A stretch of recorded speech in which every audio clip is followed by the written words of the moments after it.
पिलामाने समस्त को शुभ सकाळ।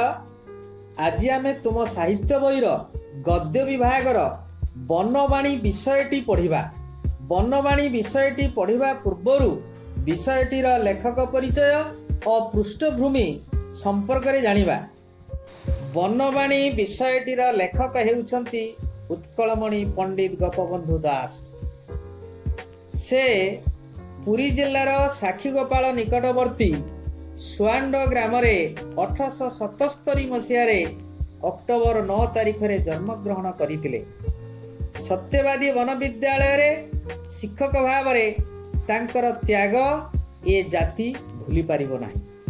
जड़े देशसेवी भाव तांकर सुनाम तांको उत्कलमणि रूपे नामित करिछि। सत्यवादी वन विद्यालय रे सत्यवादी नामक पत्रिका प्रकाशन सहित दैनिक संवादपत्र समाजर से प्रतिष्ठाता। बंदीर सांध्य अनुचिंता, कारा कविता, धर्मपद, गो महात्म्यम इत्यादि तांकर अनेक सृष्टि रही। वर्तमान आमे एही विषयटीर पृष्ठभूमि संपर्क में जानिबा। अरण्य हेउछि भारतीय सभ्यतार केंद्र। आबहमान कालरू भारतर महापुरुष माने अरण्य को आपणार साधना एवं सिद्धिर स्थान रूपे निरूपण करिथिले। सेमाने आश्रम जीवन कटाइबा सहित राजा महाराजादि माने मध्य तांकर शिष्य रूपे शिक्षा लाभ करुथिले। सभ्यतार परिवर्तन हेले मध्य आमे सही अरण्य सभ्यतार महत्व को बुझिबा उचित, कारण सही बनवाणीटी हेउछि भारतर बाणी। वर्तमान मु एही विषयटी को पढ़ुछि, तुमे माने समस्ते देख। अरण्य भारतीय सभ्यतार केंद्र। पाश्चात्य देशर प्रतिभाशाली व्यक्ति माने अधिकांश सहर रे लालित पालित नहेले मध्य सेमानंक जीवनर कार्यक्षेत्र प्रधानतः सहर।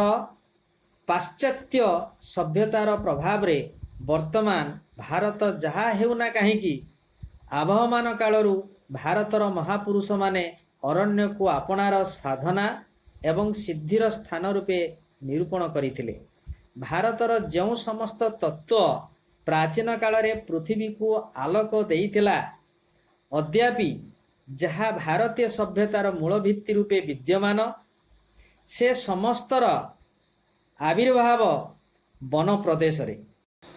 जो जोगी ऋषि मानकर पवित्र स्मृति अद्यापि भारत प्राण रे जातीय अहंकार एवं गौरव जन्माई थाए। अरण्य ही सेमानंकर अधिष्ठान एवं साधना पीठ थिला। बाल्यावस्था भारतर संतान माने एहिठारे आर्य ऋषि मानक चरण तले बसी शिक्षा लाभ करुथिले। एमंत कि राजा महाराजा माने जीवनर शेष दशारे राज्य धन संपद परित्याग करी मुनिवन तरु छायार आश्रय नहीं जीवन को कृतार्थ मणुथिले। भारतर काव्य नाटक पुराणादि रे अरण्यर गौरव विशेष भाव में प्रकटित होइअछि। अभिज्ञान शाकुंतलम, कुमार संभवम, उत्तर रामचरित प्रभृति उत्कृष्ट और सुंदर साहित्य रे वन प्रदेशर जे चित्र करा जाइअछि एवं सेठारे घटना सकलर जेपरी सन्निवेश करा जाइअछि ता होई नथिले सेथिरे कविंकर पूर्ण प्राणता प्रकाश पाइथांता कि ना संदेह। भारतीय भावुक माने काले काले प्रकृति को पवित्र प्रेरणार मूल निदान बोली ग्रहण करिअछंती। प्रकृति सेमानंक निकटरे निर्जीव एवं जड़ नुहे, ताहा एक महाशक्ति।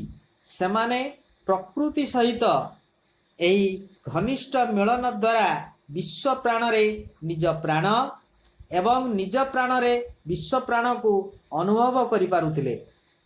महाकाव्य मानकर जेउ सबु महापुरुष मानकर आलेख्य दिया जाई अछि, सेमाने संसार क्षेत्र रे समाजर नेतृत्व नेबा पूर्वरु जीवनर संयम एवं साधना निमंते दीर्घ काल अरण्य रे अतिबाहित करुथिले। रामचंद्र को अयोध्यार सिंहासन रे बसाइबा पूर्वरु कविवर वाल्मीकि घटनार एपरी सन्निवेश करिअछंती जे अरण्य प्रदेश रे तांकु 14 वर्ष काल नानाविध दुख दुर्विपाक भोग करने को पड़ी।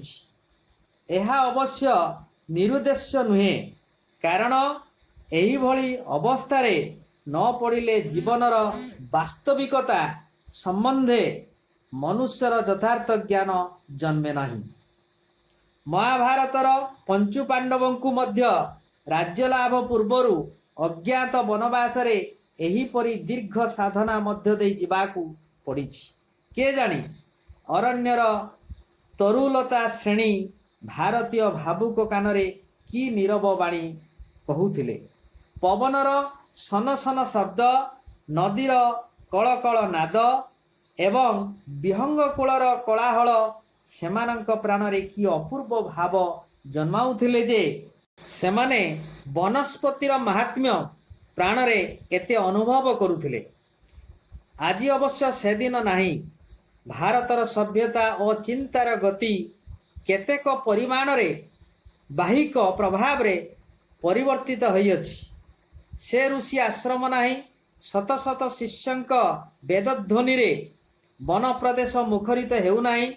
सहस्र सहस्र वर्ष पूर्वर से स्मृति एबे सुद्धा भारतवासींक हृदयरु एका बेलके विलुप्त होई नाही, किंबा यह केबे विलुप्त हेबार नुहे।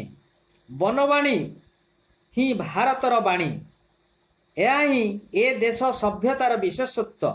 सेही विशेषत्व लोप पाइबा अर्थ से देश बा जातिर विलय। आम मानकर अन्यान्य लुप्त प्राय जातीय विशेषत्व परी ए विशेषत्व आड़कू क्रमे चिंता फेरी अछि एवं एहार पुनरुद्धार आशा अनेकंक हृदय रे वर्तमान जागी अछि। एहीपरि भावरे तमे माने 2-3 थर पढ़िबा पई चेष्टा करिवो। आजि पई एतिकी। परवर्ती क्लास रे एही विषयटीर विषय वस्तु और परीक्षा उपयोगी केतोटी प्रश्न उपरे आलोचना करिबा। धन्यवाद।